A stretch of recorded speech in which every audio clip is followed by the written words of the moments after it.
Now, what I feel today, I still to this day believe somebody who wants to build muscle or somebody who's been overtraining like I was, doing huge amounts of training volume, but then if they go on a high intensity routine like we're talking about, they will be shocked.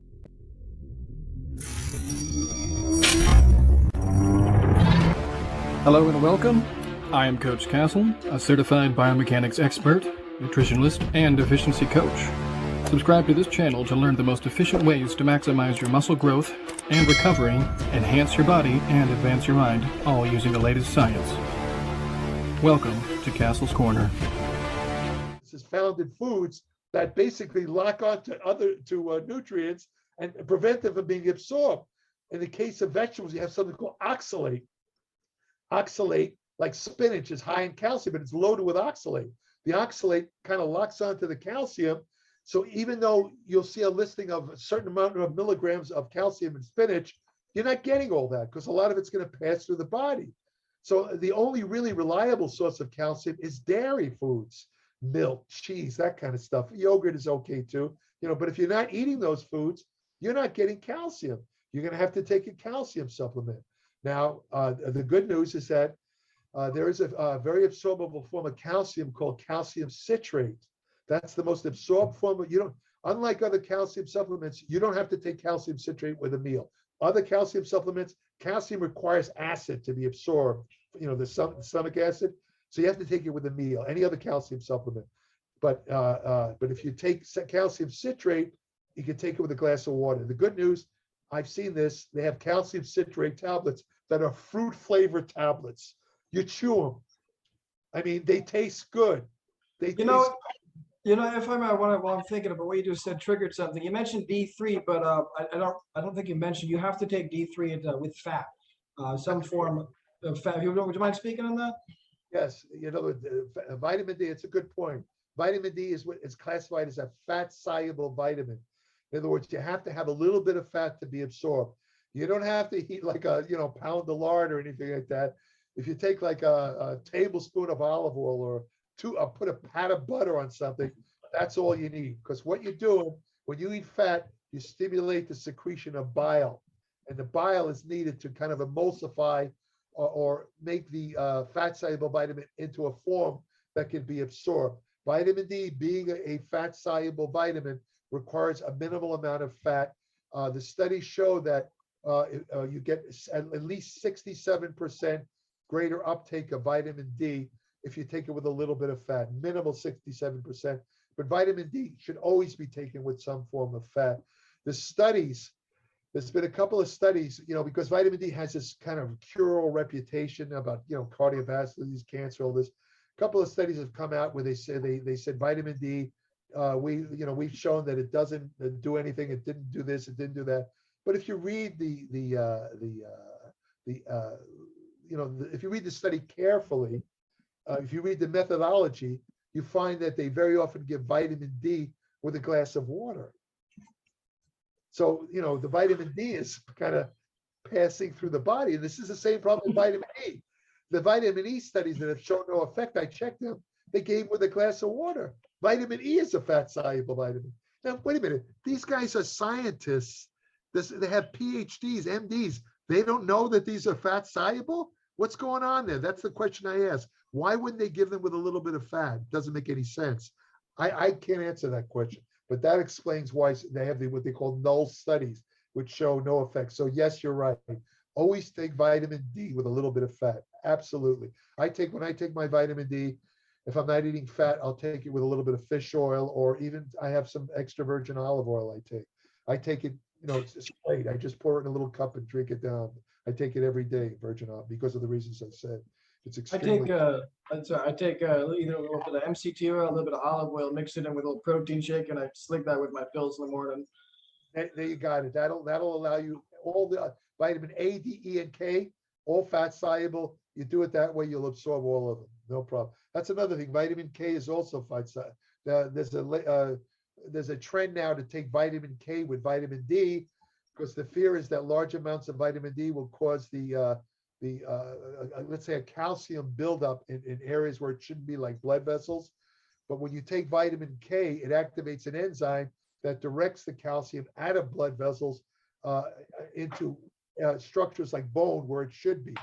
Basically, vitamin K prevents any, let's say, some of the serious side effects of vitamin D. So, vitamin K, it's always a good idea to take vitamin K if you're taking larger amounts of vitamin D. By larger, I mean, let's say 5,000 units a day or more. I Yeah. think I'm currently taking a 15,000 myself. Of the D? Yeah, of D, but I'm also taking it with the vitamin K. Okay, then you're covered. You don't need a lot. You need about maybe 100, 200 units of K and you're covered. You just want to, I only take K myself once a day. I'm taking a 150. Yeah, it's 150. Yeah. That's enough. If you take it once a day, remember, if you're taking the K4 to K7 version, see, there's two forms of vitamin K. One of them is called K1. That's the form that's found in vegetables. That's the one that's needed for blood coagulation, right?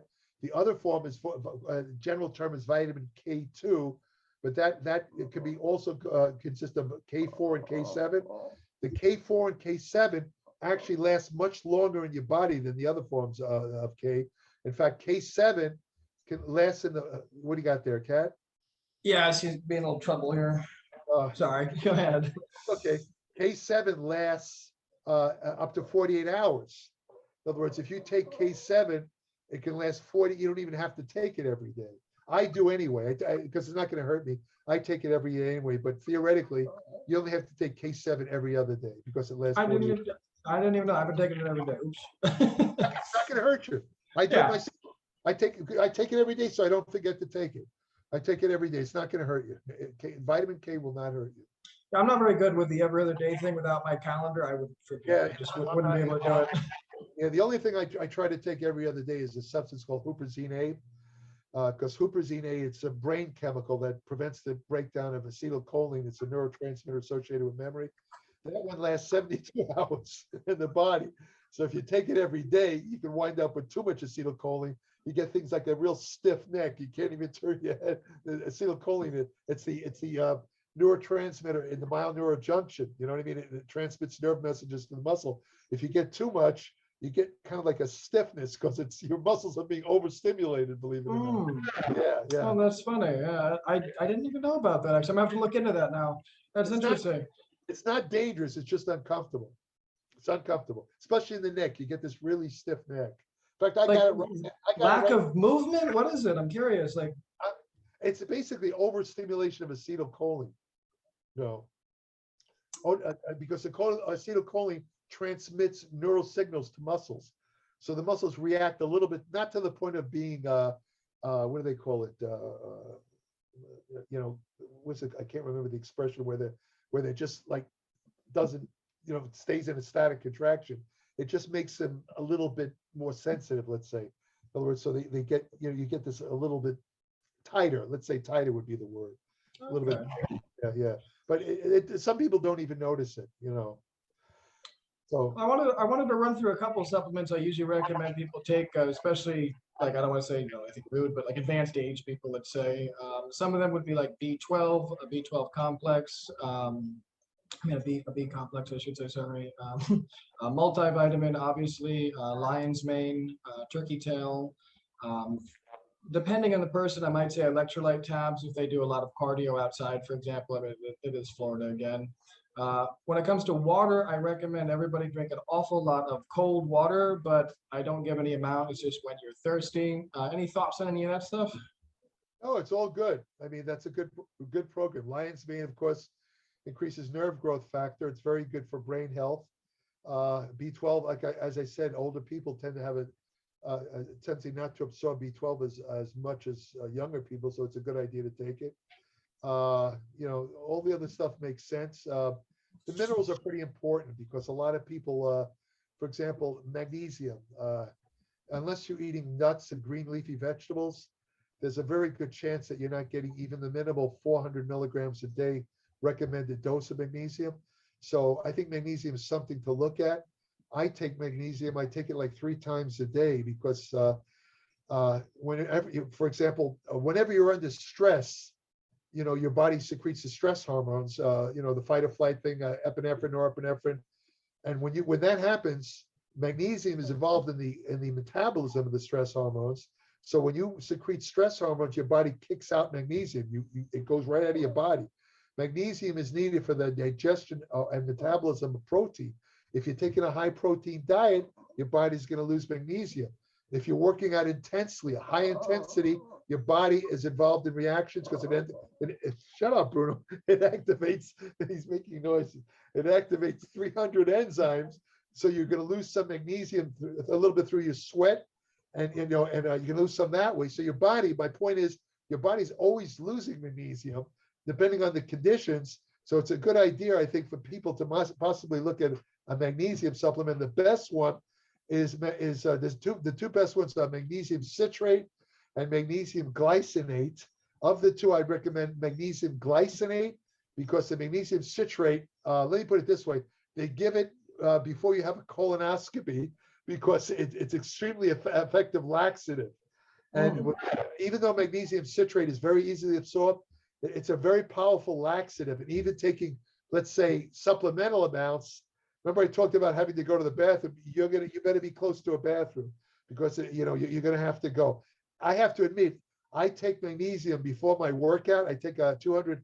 Oh, that's another thing. You want to keep, if you're taking magnesium supplementing, keep the dose no more than 200. It'll avoid a lot of the side effects of magnesium, such as the laxative effect. I take 200 milligrams at a time, never more than that of magnesium. Even taking 200 milligrams, when I take it before, about an hour before the workout, I always have to, it makes me go to the bathroom every time. I should say I didn't mention it, but I mean, I have so many clients who all vary, but another one I do always usually recommend is ZMA. You probably know what ZMA is. What are your thoughts on ZMA itself? Well, ZMA, zinc and magnesium, it's two minerals that are also likely to be lacking. I mean, zinc is found in almost all protein foods, animal protein foods, and it's in some fruits and vegetables. But again, we have the problem of the anti-nutrients locking onto the zinc in fruits and vegetables. So let's say you're a vegan and you're not eating any animal protein foods. There's a good chance you could be lacking in zinc, and also a lot of older people. Again, for some reason, there's a zinc transporter that gets the zinc into the cells. With age, the zinc transporter tends to be not as active. This can cause low zinc levels in older people. And zinc is involved in a lot of the brain metabolism too. Too little zinc is associated with the onset of brain degeneration. So you want to make sure that you get zinc. And again, from a supplemental point of view, you don't want to take in too much zinc. I would say the maximum amount of zinc to take in daily supplementally is 50 milligrams because 100 milligrams or more, or let's say more than 50 milligrams, zinc has a competitive relationship with another mineral called copper. When you're taking a lot of zinc and you don't take enough copper, the copper is excreted. You can get a copper deficiency that can lead to a lot of problems, including breakdown of the aorta, which is the large artery leading from the and copper is very important for collagen production. You start to get a lot of skin aging if you don't get enough copper. So you want to keep the zinc and also too much zinc will also lower your HDL level, which again increases the risk of cardiovascular disease. So you want to take in maximum 50 milligrams. The daily requirement is only 11 milligrams. 15 milligrams is a pretty good dose for most people.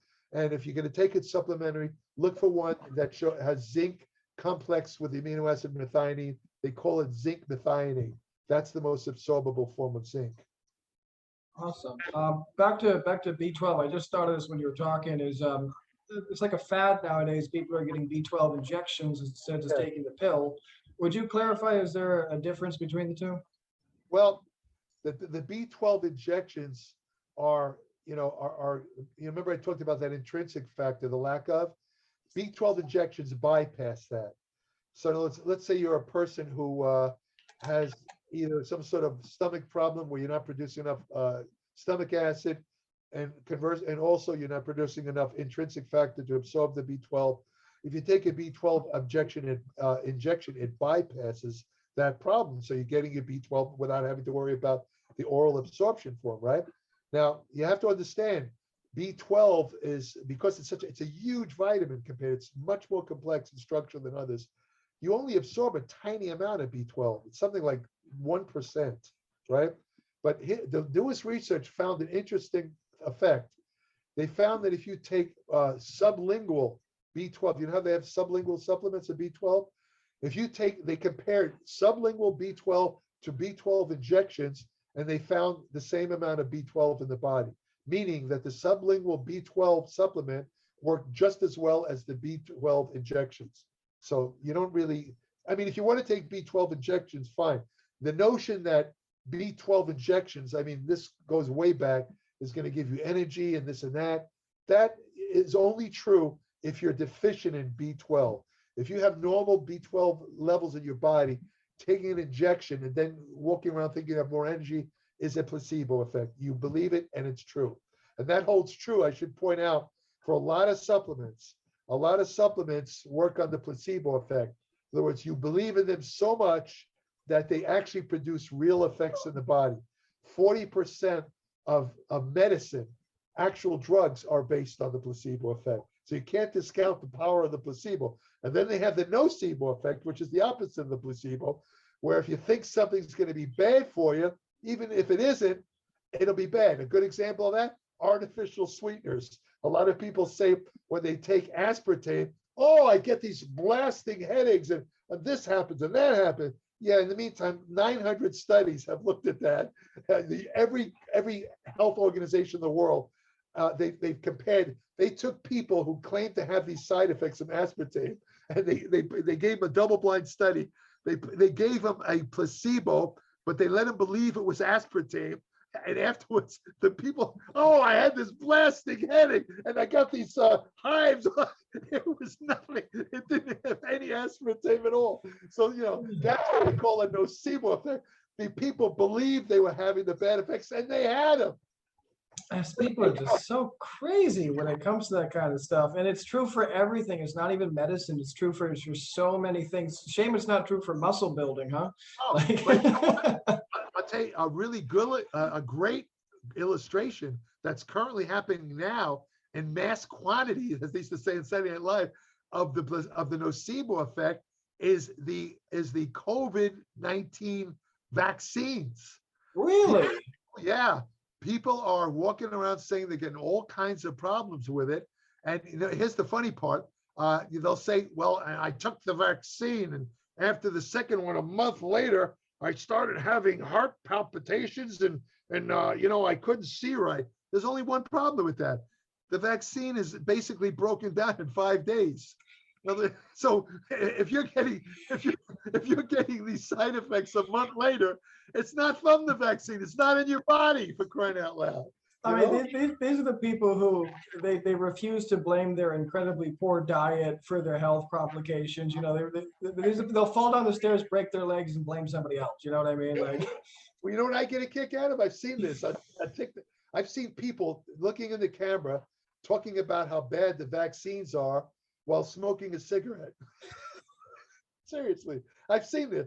Oh, they're going to give her anyone who gets the vaccine is going to be dead within 5 years. No, you're going to be dead within 5 years, buddy, of cancer, lung cancer, from the cigarette, not from the vaccine. Well, that's the alcoholic talking to the smoker too. You know, I mean, it goes all ways. Right. My favorite is I've been in restaurants where I see people order Diet Coke, and then they'll have like a big slice of pie, or if they have coffee, they'll pour the sugar in, like use half a bottle of sugar, but they'll drink Diet Coke with it.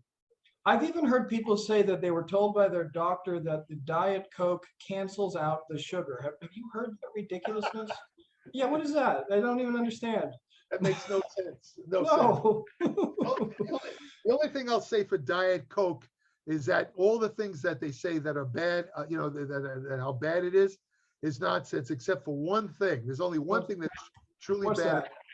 The phosphoric acid content. Yeah. Diet Coke, if you look at the list of ingredients, it contains phosphoric acid. This is a form of phosphorus.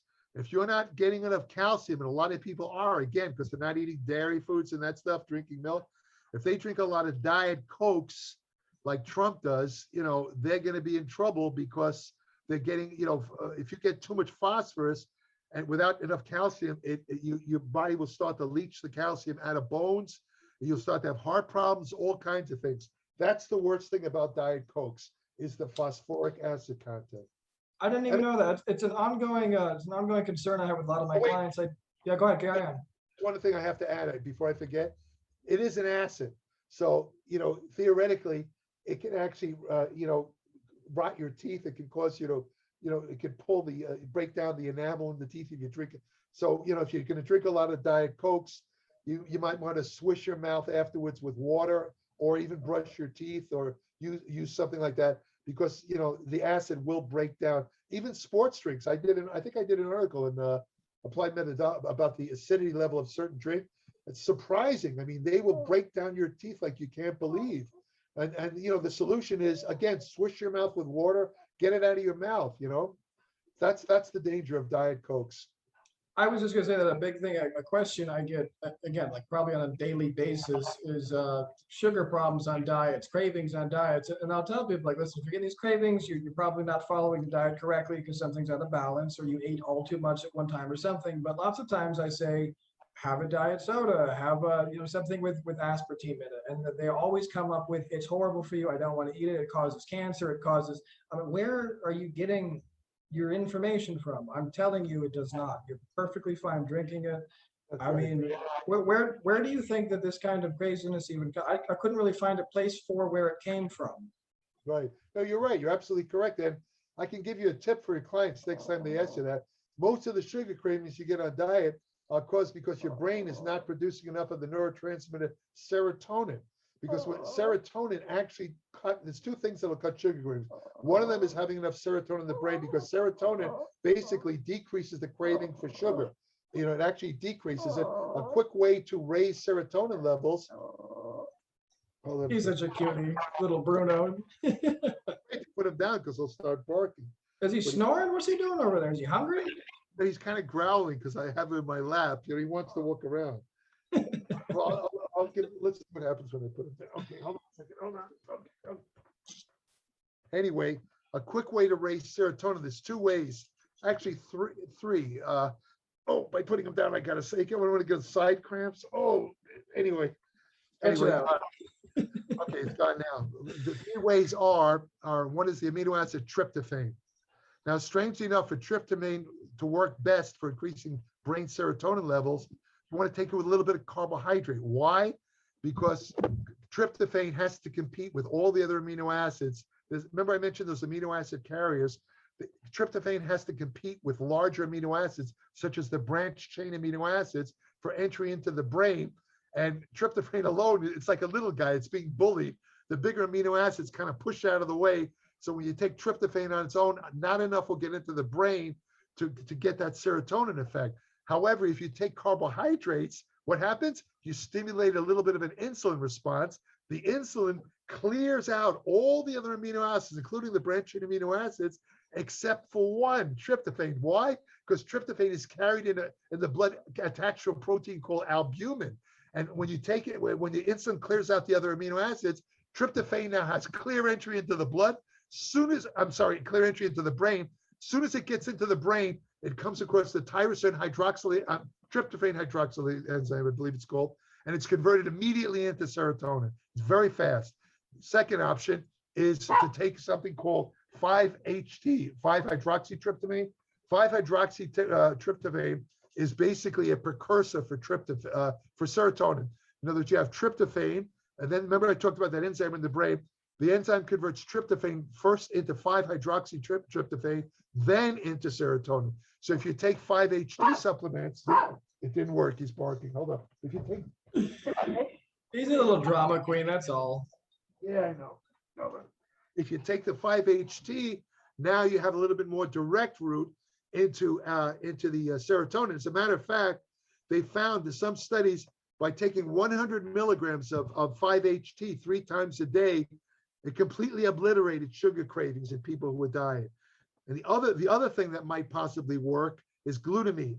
The amino acid glutamine also reduces sugar and alcohol cravings. Glutamine, those are the two things that really help a lot if sugar cravings are a problem. I use glutamine myself. I don't remember. I might have got it from you. I got that a long time ago. I was having crazy sugar cravings, and I started taking glutamine powder. I do pills now, but I think it was powder. And it really did like I don't want to say like an off switch, but it helped a lot. It helps a lot. It's not 100%, but it helps a lot. But the thing is that you see a lot of stuff, a lot of articles about how glutamine is worthless. I'm sure you've seen these articles, for bodybuilding purposes, because glutamine is a popular supplement among bodybuilders, people who want to build muscle and this and that, and the thing is that what these guys overlook is that, first of all, for example, we talked about ketogenic diet. When you're on a ketogenic diet, your body excretes massive amounts of glutamine. So, you actually lose a lot of glutamine. So glutamine is actually good to supplement if you're on a ketogenic diet. It will also, again, kill the cravings for carbohydrate, make the dieting a little bit easier. And the other thing about glutamine that's overlooked is that glutamine actually helps to prevent the activation of myostatin. You know what myostatin is, right? Myostatin is a protein in muscles that prevents muscle growth. So glutamine, I'm not saying that bodybuilders need to supplement with glutamine. My point being, it does also, glutamine is very important for the healing of the intestine. It's used directly as fuel by the cells in the intestine, because these cells in the intestinal wall break down every 3 days. They have to be replaced. Their preferred fuel to do that is glutamine. So glutamine and the small intestine, that's the site of nutrient absorption. In other words, if your small intestine's not working right, you're not going to absorb no matter how many vitamins and minerals you take. You want to keep it healthy. Glutamine is needed for the maintenance and repair of the small intestinal cells, right? Now, the thing is, so my point being that to say that glutamine is worthless is ridiculous. It's I'm not saying everybody needs to take glutamine, but I wouldn't call it worthless. I think that's a very stupid statement. I mean, they're talking about directly building muscle. In that effect, it's not as potent as some other amino acids. Let's say branched chain amino acids. That's correct. But they will end the study by saying, don't bother with glutamine. It's completely worthless. That is wrong. It is hardly worthless. And you'll say to me, why don't you recommend glutamine? Because glutamine, under normal circumstances, you can make it from glutamic acid in the body. Your body usually makes enough for these situations I talked about, like intestinal repair and all that. Your body makes it. But under unusual circumstances, like let's say having intestinal problems, or let's say, for example, that you're on a ketogenic diet and have sugar craving, that's when you want to take supplemental glutamine. Out of curiosity, is there a relation between that and carbohydrates or something? Why does the keto diet basically kick it out so fast or so much of it? Wouldn't that be bad for your intestine? I'm not really sure of why it does, to be honest with you. I don't really know. I'm not really sure. Maybe it has something to do with the increase in ketones. Maybe there's some sort of competitive inhibition there where a large amount of ketones will tend to cause the excretion of glutamine. I'm not really sure. I just know it does. But you said the body can produce it anyways for emergencies in the intestine, so it doesn't seem necessary. Yeah, it can, but you lose so much glutamine when you're on the ketogenic diet that a little bit extra might help. But I would say only if you're having unusual sugar cravings, because that's kind of like a sign of that you might need a little glutamine. If you're not having that or not having any intestinal problems, you don't need the glutamine. It's true, you don't need it. So would a good comparison be like a vegan supplementing creatine? Someone on keto supplementing glutamine? Yeah. Well, yeah, a vegan should supplement creatine because, it's a good analogy because creatine is also made in the body. Your body produces about 1% creatine a day, I believe it is, and you get another 1% from food sources like meat. But of course, vegans don't eat animal proteins that contain creatine, so they depend on their endogenous production of creatine, which is produced in the liver, kidney, and pancreas from 3 amino acids: arginine, methionine, and what's the third one? Oh, I can't remember the third one. But your body. Don't look at me. I'm amazed you remember that. The third one escapes you at the moment, but your body's always producing creatine. That's the point. But now let's say you're a vegan who is involved in weight training, right? Now the natural endogenous production of creatine is not going to be sufficient. if you want to get an ergogenic effect from creatine. In that instance, it's a good idea to supplement creatine. And a lot of vegans will say, well, no, creatine is an animal product. It's found in meat. Wrong. Every creatine supplement that you buy is synthetic. It's not derived from meat. Yes, it's found naturally in meat, but supplemental creatine is always synthetic. It contains no animal products. It's 100% suitable for even the strictest vegan. And let me tell you something, when vegans who work out, when they take creatine, the effect is about 10 times the effect of somebody who eats animal protein. I mean, they get a huge effect. I'm talking about increased endurance, strength. I mean, it's almost like a drug effect. Seriously, vegans respond better to creatine than anyone else. Anyone. So maybe it's a bit of a jump to say it's the same thing, but I mean, it's definitely a similar comparison, I would think. Well, it has the commonality because they're both made in the body. And under normal circumstances, you don't need to. But I'm going to write an article coming up, since we're on the topic. I have an article scheduled. I don't know when I'm going to write it, but an article where I'm going to suggest that creatine could be a supplement, could be a useful supplement for anybody, even if you're not involved in exercise, because the newest studies, if you follow, that's another thing, creatine, you can't. I tell my friends, I could do a newsletter solely on creatine. That's how many studies come out. Yeah. Nothing else, just writing on creatine. That's how many studies come out about creatine. But the point being, there's so much new research showing additional effects besides the exercise effects on health, how creatine affects brain function and vary all throughout the body. Creatine might actually be a good supplement to take for anybody, even if you're not involved in exercise or bodybuilding. I'm going to give the reasons why in the article. I think I know I have you for a limited time here, but I think the last question I have for you is, would you mind talking about amount of protein? There's a lot of confusion about this, and would you mind actually digging into older people, regular people, and bodybuilders, specifically bodybuilders on steroids? Sure. Okay. The requirement, according to studies, many studies, the daily requirement for protein for somebody who's interested in muscle hypertrophy or growth is a range of 1.2 to 2.2 grams per kilogram of body weight. The 2.2 comes out to about a gram of protein per pound of body weight. And this is what I've recommended for the last 40 years. I've been telling people who want to gain muscle, take whatever you want to weigh. If you want to weigh 170, take in 170 grams of protein. You want to weigh 250, take in 250 grams of protein. This is what, and this has been confirmed by the study. That's the upper end. That's 2.2. However, the protein requirement goes up under two conditions. If you're dieting, anytime you go on a caloric restricted or carbohydrate restricted, any type of restricted diet, you have to increase the protein to maintain muscle. Very, very important. Protein is absolutely essential for maintaining lean mass under any type of diet. So in those conditions, you want to go up to as much as 3.5, I've seen even 4.0, even 4 grams.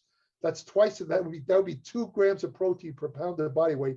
Not going to hurt you. The old notion that's still expounded, I see it all over the place, just pisses me off by these registered dietitians. Protein will make you fat.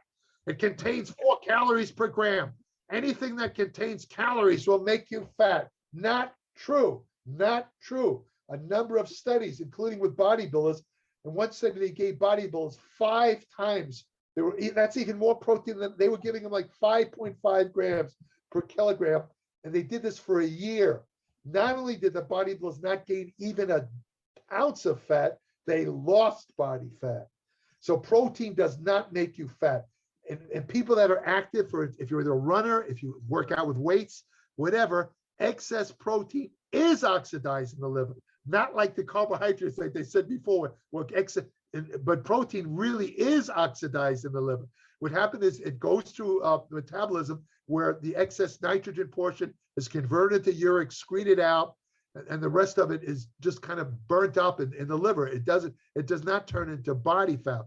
Now, the other exception as far as protein goes, recent studies have showed that the suggested amount of protein for older people has been grossly underestimated. Grossly underestimated.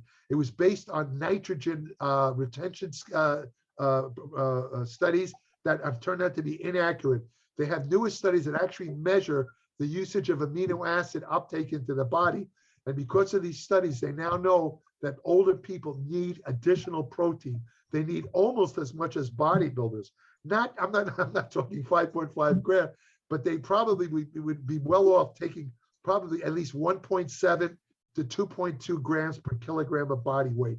That will help them, because why? Because older people are much more subject to sarcopenia, it's called, which is a loss of lean mass with age. It happens for a number of reasons. There's a lot of reasons that cause it. Oh my God, you could do a whole video on that alone. But the point being is it's much more prevalent in older people. Protein helps to offset that. If an older person doesn't get enough protein, they get in trouble. Then we have that acid effect. A lot of protein, a lot of people don't produce enough stomach acid. The first stage of protein digestion involves the conversion of whole protein into polypeptides. That occurs with the secretion of pepsin, which is caused by the release of stomach acid. That's the first stage of protein digestion. So if you don't have enough stomach acid, which occurs in a lot of older people, you can have a problem with protein uptake. Therefore, you have to take more protein to ensure that you're getting the needed protein. See what I'm saying? So older people definitely need to eat. And if they can't get it from food, get a protein supplement. I always say, okay, we go back to that word supplement. Protein supplements, whey supplements. Whey is probably the best, whey I say probably the best single protein supplement because of the balance of amino acids in there, loaded with branched chain, blah, blah, blah. But the point being, if you can't get your protein from food, take a protein supplement.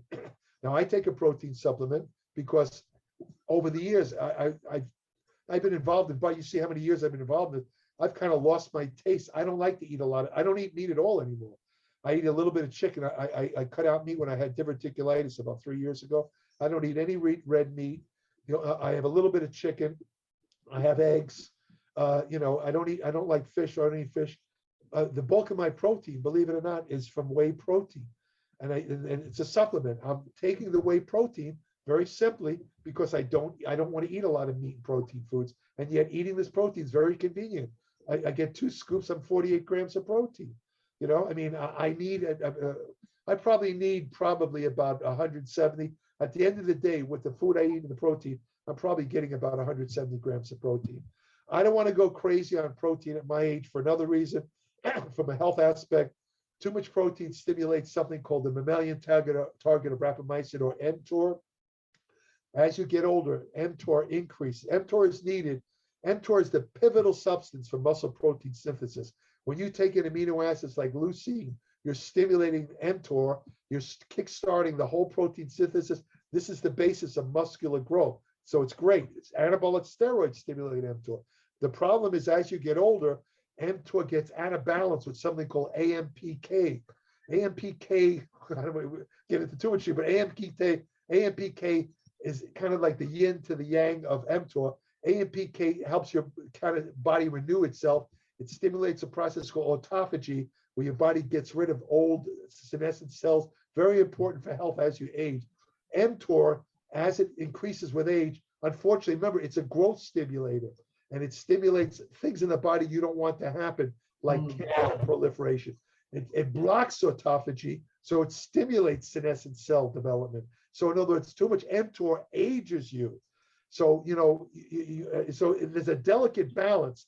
Older people need protein to prevent sarcopenia, but you don't want to get too much protein, because now you could slip into stimulating mTOR too much and start to have negative health effects from that. So it's a very fine balance.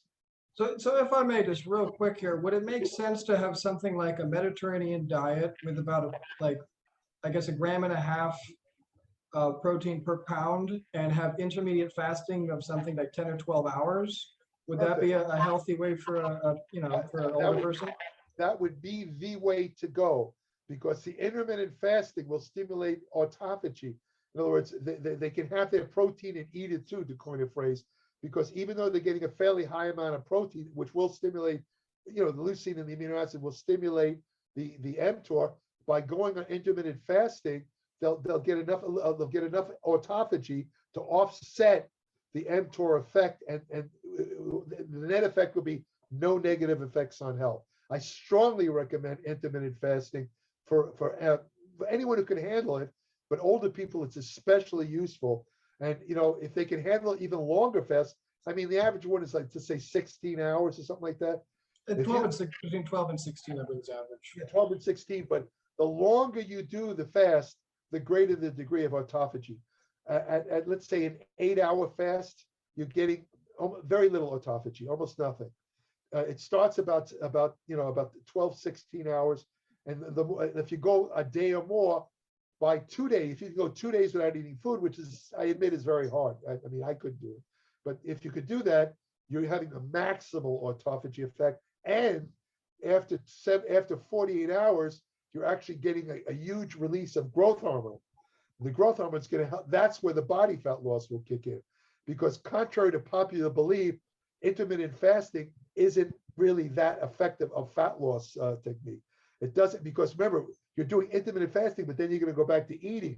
If you go back to eating and you're eating enough calories to maintain your weight, you're not going to lose any weight, even if you do intermittent fasting every day. In other words, the key to intermittent fasting is the autophagy effect and the growth hormone effect. But growth hormone, again, only kicks in on a very extended fast. The short-term fast, you don't get any growth hormone. But with just for a daily basis, it would make sense to do like, go to bed, don't eat 2 hours before bed, don't eat 2-3 hours when you wake up. Then you'll have a, protein shake with some kind of fat, take your pills. But then the issue is just getting enough protein throughout the day in that time frame, to meet all your nutrient requirements in that time frame. But it seems like it'd be effective to do it like that for a long period of time. You wouldn't have to do a 2-day fast or anything. You could just stick with that. Well, there's another way around it. It's called time-restricted feeding.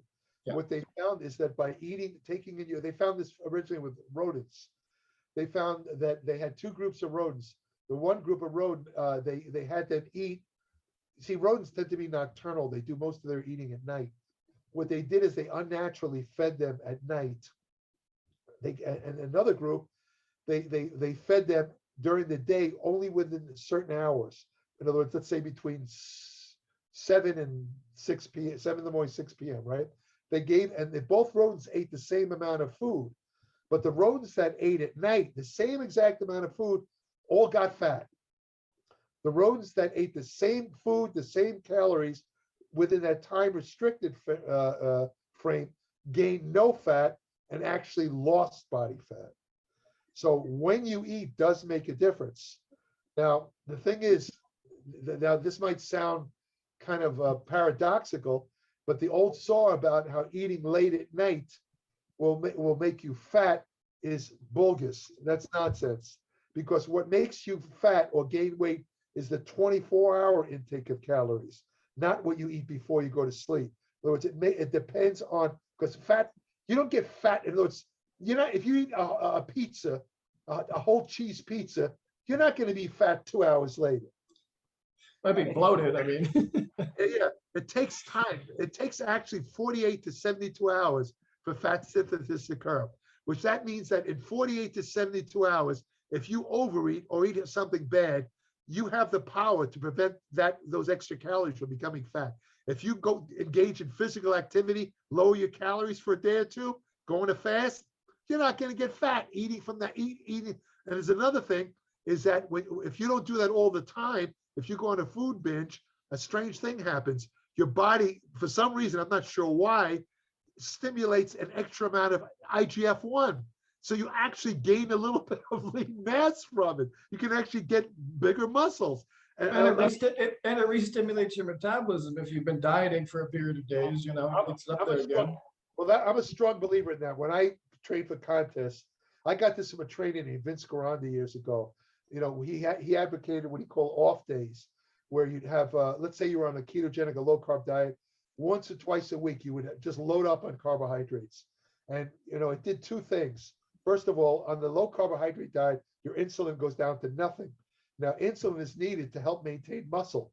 And if you're dieting after a while without insulin, especially if you're not taking steroids, there's a danger where you can start to lose muscle from the dieting efforts, right? Insulin helps maintain muscle. That's what it does. People think insulin is anabolic.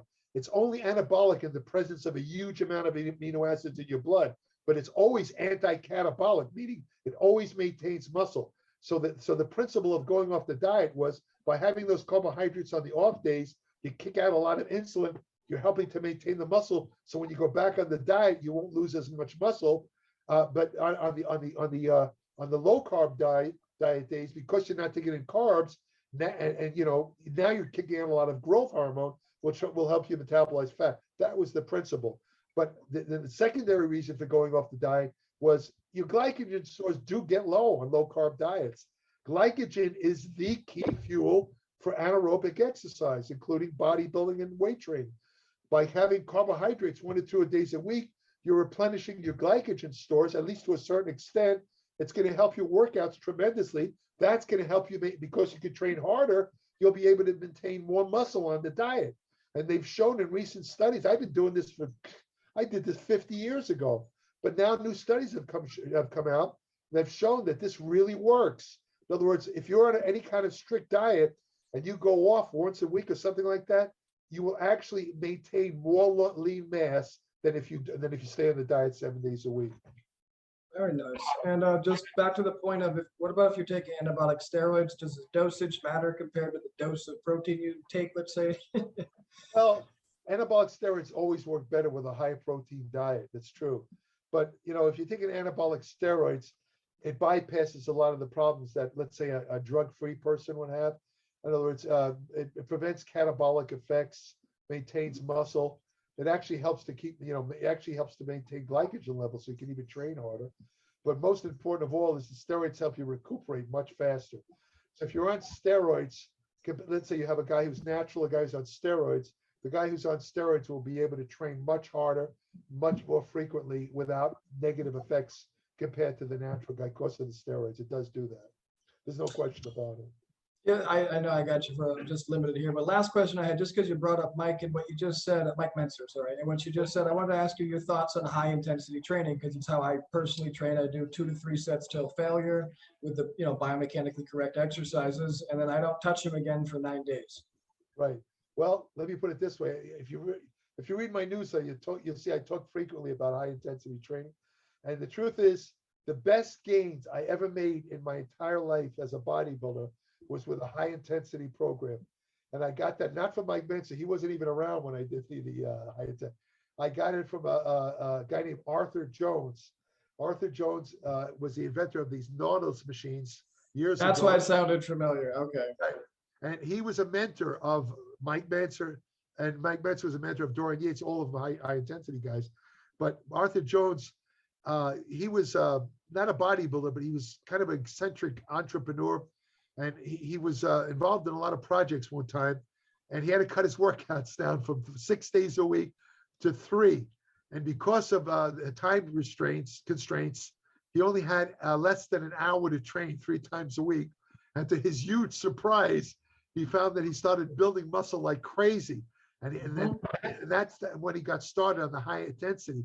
He came up with this concept that it's better to do minimal volume, but higher intensity. In fact, and this is true, if you train with true high intensity, meaning training to failure, the amount of training volume is going to be limited. You will not be able to do 20 sets to failure. Your muscles will just die. I mean, so my point is, when I took this to heart, and I trained with the high intensity system, and I was on no steroids, nothing. Before I began the high intensity, I was on a very high volume training program, 6 days a week, doing, you ready for this? Up to 70 sets of body part. Oh my God. I was on this insane training routine. The only reason I got away with it was because I was only 20 years old. It would kill me if I was older than that. But I was very skeptical at first of this high intensity thing, but I gave it a shot. I think I did 1 to 2 sets per exercise. I did no more than 2. I think for legs, I did 3 exercises, 1 set each. I did leg extensions followed by, let me see, it was leg extensions followed by leg press, followed by squats, all to failure, 1 set. All to failure. What did you do for hamstrings? Leg curls, 2 sets. Oh, okay, sorry. That was afterwards. But that was my whole leg routine, those 3 sets. And I'm telling you, after the squats, I couldn't walk. I had to sit down for 10 minutes. It was equivalent to, let's say, 40 sets of regular training. The point being that I got so freaking strong on this. I remember, Jones used to say, when you do barbell curls, doing it to failure means that you do it so intensely that at the end of the set, you literally can't grip the barbell. It drops from your hands onto the floor. I did it that way. I actually did it. I got to the point where I was doing barbell curls. I think I got up to 170 pounds with no draws. And I started with incline curls. On my normal training, I could never use more than, I think it was 50 pounds on incline dumbbell curls. After doing I didn't do incline curls on my high intensity, but just for the hell of one day, I tried to do them. I was able to do 70 pounds in each hand for 8 reps. I could never do that with normal training. I was doing standing dumbbell laterals, 65 pounds in each hand strict, right? Today, I can't even use 20 because I have shoulder arthritis. But that being said, to answer your question, that type of training produced by far, everybody thought I was on steroids. Everybody in Gold's Gym, even Arnold came up to me. He said, "What are you taking?" I said, "Nothing." I bring it up because I'm such a big proponent of it, because again, like as an efficiency coach, most of my clients, as you know, it's a busy world, they ain't got time. I have them do these ridiculously high intensity workouts in their home, and they're done in 25 minutes, and they're done. They're done. I've never met anybody who could train with me and they wanted to do another set, There's only one problem that I found with high intensity training, and I'll tell you how this happened. Arnold came up to me one day. This was in the original Gold's Gym. He watched me do one of my high intensity trisets, we do 3 exercises. And he came up to me, he says, Jerry, you're not going to be able to continue that. I said, what do you mean? He says, you will have to stop training like that. It's too hard on the mind. I said, Arnold, I'm gaining like crazy. I'm gaining faster than the guys at steroids. Why would I want to stop? He says, take my word for it. In a couple of months, you won't be able to do it. And I just, I said, screw it. I just kind of shoot him off. And I said, it's working for me. I'm going to continue. I don't care what Arnold Schwarzenegger says. 6 months later, sure enough, I just couldn't do it anymore, because remember, this is an important point. I truly trained to muscular failure. A lot of people think they're training to failure. They're not. They have no idea. I would say only maybe 1 out of 10 people, based on my experience, are capable of training to failure, because they can't take the pain. It's very hard to train to failure. Most people, I'm not putting them down. It's just very hard to do. I was able to do it, but after 6 months, I was lifting weights so heavy, I started to, even though I was only doing 1 or 2 sets, I started to get concerned about injury. I was using like 800-pound leg presses. I said, something's going to give, even though I was only 21 years old at the time. But I said to myself, I actually was afraid. So I stopped it. And my feeling today is this, and I should also point out that they came out with a recent study showing that older people who lift light weights, they don't have to lift heavy weights, lift light weights, higher reps, 25, maybe 30 reps, and they do it right before failure. They don't have to go to failure, but if they stop just short of failure, they get as much muscle gains as lifting 90% of 1 rep maximum, which is very heavy weight. Now, what I feel today, I still to this day believe somebody who wants to build muscle, or somebody who's been overtraining like I was, doing huge amounts of training volume, but then if they go on a high intensity routine like we're talking about, they will be shocked at how much gain, especially if and even they don't have to train. This new studies show you don't even the younger people, if you stop just short of failure, actually with the light weights, you do have to go to failure if you're younger. But if you're using heavier weights, you don't have to go to failure, anymore, but just have to keep the intensity, right? But if they go in that routine, they will gain so much muscle, they won't believe it. But I think that because of the high intensity nature of training in that manner, especially with the heavier weights, it's probably best used as a periodization program. In other words, train with that level of intensity, maybe 3-4 months out of the year, and then you could still train hard, but tone it down a little bit, for a couple of more months, then go back to it. I think training that way all year round could be problematic. And as evidence, I'll present 2 cases, Mike Mentzer and Dorian Yates. Mike Mentzer told me, I asked him, I said, why he had to retire from bodybuilding. A lot of people think it's because he was pissed off at the results of the 1980 Olympia. I've heard that, yeah. A lot of people believe Mike got so disgusted that he refused to compete again. That's not the real reason. He confided to me. He told me the real reason. He had such sore joints, his shoulders, his knees, everything, his elbows, they hurt so much that he felt he couldn't train with the proper level of intensity. Mike was all or nothing, just like a muscle fiber. They say a muscle fiber contracts 100% or it doesn't contract. Mike felt that unless he can go all out, he couldn't train, and he didn't. That's why he retired from bodybuilding. Dorian Yates, I asked him the same question. Why'd you stop competing in the Olympia? People thought he was afraid of Ronnie Coleman. Never. Dorian Yates was afraid of no one. The reason he stopped was he had injuries. You can even see it in the photos. He had a bicep tear, he had a pec tear, he had a quadricep tear, and the reason was that he trained very heavy all the time. I think that it just exceeds the ability of the body to recover. And again, I'm not saying you shouldn't train heavy. I'm saying you shouldn't do that all year round, because sooner or later you are going to hit a wall. You have to modify it. In other words, there's a good system I talk about where, you do it what they call undulating periodization, where let's say the first workout, you'll lift heavy weights. If you want to go to failure or go close to failure. Second workout, and let's say you do a rep range of 6, maximum 8 in that workout. Second workout, you use more moderate weights, maybe 20, 30% drop in weight, 20% drop in weight. Now you're doing 8 to 12 reps, right? Again, you could go close to failure or to failure. Third workout, now you're going all the way down to lighter weights.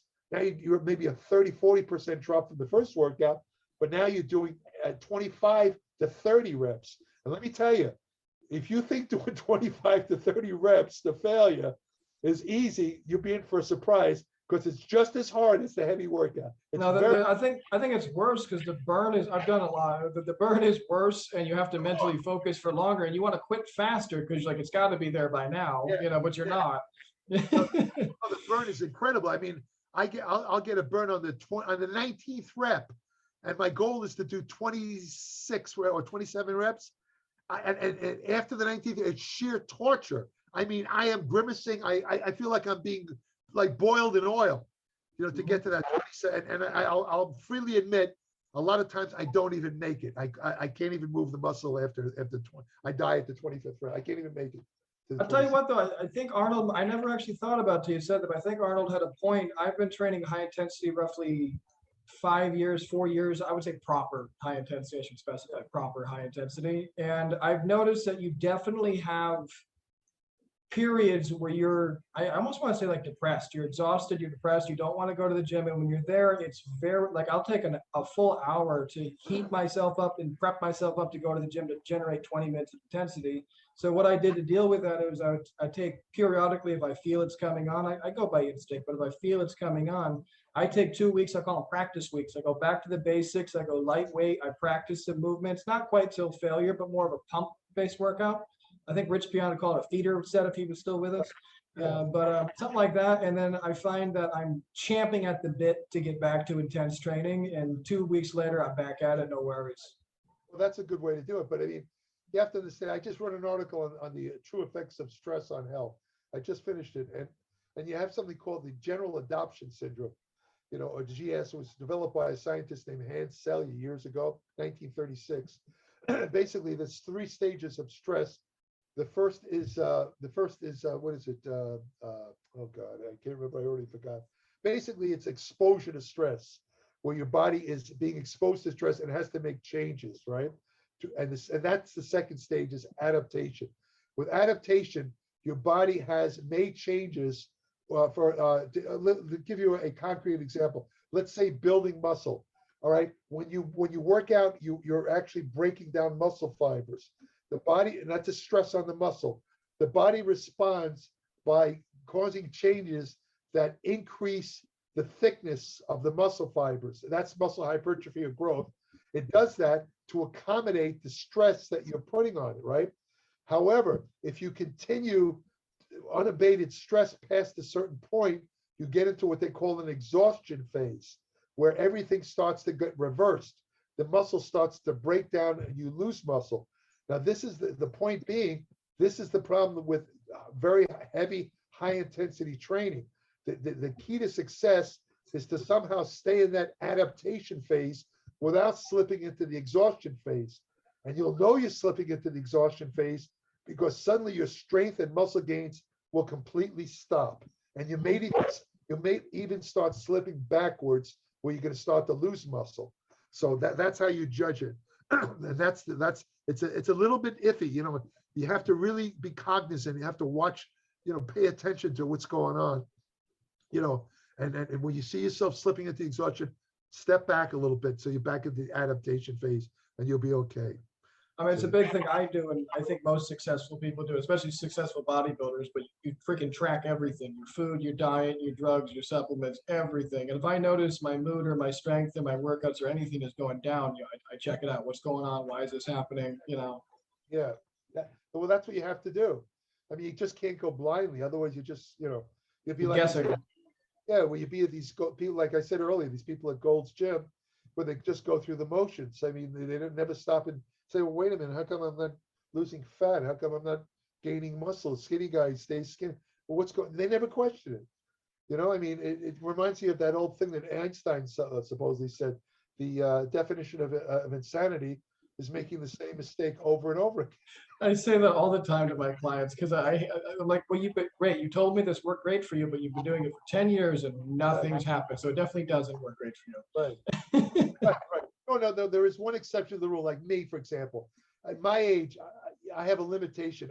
I really can't get big at my age for a number of reasons.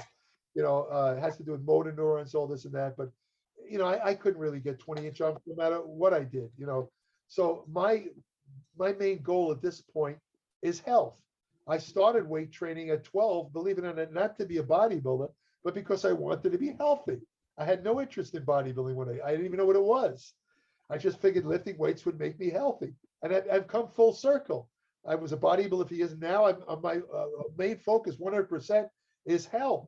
So my workouts, I'm not trying to get bigger, but I am doing certain things that I have goals for. I'm always trying to lose body fat. And if I'm not losing body fat, I have to adjust my diet or I have to adjust my training.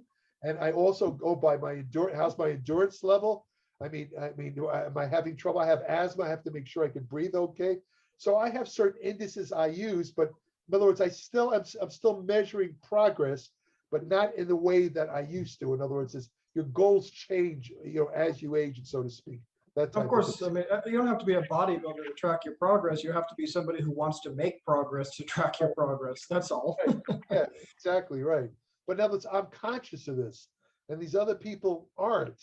I mean, I'm not saying everybody in Gold's Gym is like that, but I go at night, and what I see at night, I just shake my head. I just can't believe it. I can't do public gyms.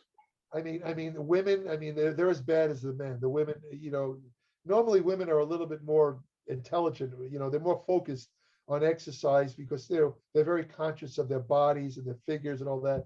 But not in this gym. In this gym, the women are as clueless as the men. I certainly wouldn't say it's that gym. It's the same anywhere I've been. Everybody's so concerned with how they look, but nobody actually wants to do anything about it. Well, the reason I single out Gold's Gym is because, first of all, I train there. And the second reason is that Gold's Gym, they call it the Mecca of bodybuilding. You would think it would have a standard. Yeah. It's exactly. No, you would think that people in Gold's Gym would be really very well, versed in proper training. No, that's a myth. The Mecca, I call it the mess of bodybuilding, not the Mecca. It's the mess of. In all seriousness, it's really kind of sad to hear, honestly. Yeah. There's no relationship. I mean, that's why people. I mean, there seems to be a big yearning by especially these younger guys. They love to hear stories of the old days about Schwarzenegger and Dave Draper, who just passed away the other day, and all this. And I think it's because subconsciously they knew there was no cell phones, there was nothing but nose to the grind thing. I mean, just hardcore, serious training. And they love to hear stories about this because they go to the gym, they see all these people jerking around and wasting time. They love to hear stories of people that were really into training and really made gains. But I wanted to thank you so much for doing this, Jerry. It's getting late now. I can't thank you enough. I'm hoping we can do another podcast soon about either stem cells or microdosing. I'll bug you about that soon. There's a lot of stuff about it. Yeah, but thank you again for doing this. I can't wait to get this up. I'll get all your links and everything else down here below in the description. And just I can't thank you enough. You are an awesome source of information, inspiration, everything else I could think of. You've been a teacher and a mentor of mine without you even knowing it for many years. And I just greatly appreciate it all. Also, if I just also quickly mention again, people really want to learn a lot, get a lot of information. Subscribe to my Applied Metabolics newsletter, www.appliedmetabolics.com. You will learn stuff. I don't care what your level of experience or knowledge, and you can verify this. You know this is true because I cover topics that you don't find all over the web. You don't find them on YouTube videos. This is like off the road stuff that can be very helpful. It can save your life, help you save money on supplements, build muscle. I have, again, almost 60 years of training experience. I know what works and what doesn't. You're doing yourself a disservice by that. And it's not expensive. My newsletter is a third less than most digital newsletters. Not expensive. 40 to 50 pages every month, no ads, guarantee it. And not only that, but I should mention that even when I first started reading it years ago, I didn't have any real knowledge about scientific papers or anything, but it was very understandable, very relatable, no trouble digesting the information. You make everything very clean and concise. You back it up with the research papers and citations. It's a wonderful resource, guys. That's that's the difference between me and some of the other digital, let's say, publications on exercise and nutrition. I'm not saying their information isn't good. It is good. It's also evidence-based. The problem is a lot of the people, almost all of the people that write these other publications, they're not professional writers. A lot of them are let's say, they hold doctorates, or they're, let's say, graduate students. They write in medicalese. In other words, they use a lot of technical terms that are above people's heads. And even though the information's good, it's not digestible. If you don't understand what you're reading, it's not doing you any good. So what I do is I write in magazine style. I write on a sixth grade level. If you know how to read, you will understand everything I write. If you're illiterate, well, even there, if you're illiterate, you can actually have the articles read to you. Microsoft has some sort of program where it'll read the text, so you don't even have to learn how to. I literally go back there all the time. You have it alphabetized now. You can search specific things. I can't even, guys. Just sign up for it. You're being dumb if you don't. But right. But anyways, thank you so much, Dorian. I'll try to have you on again soon. Thank you, brother. Great to talk to you, man. Take care.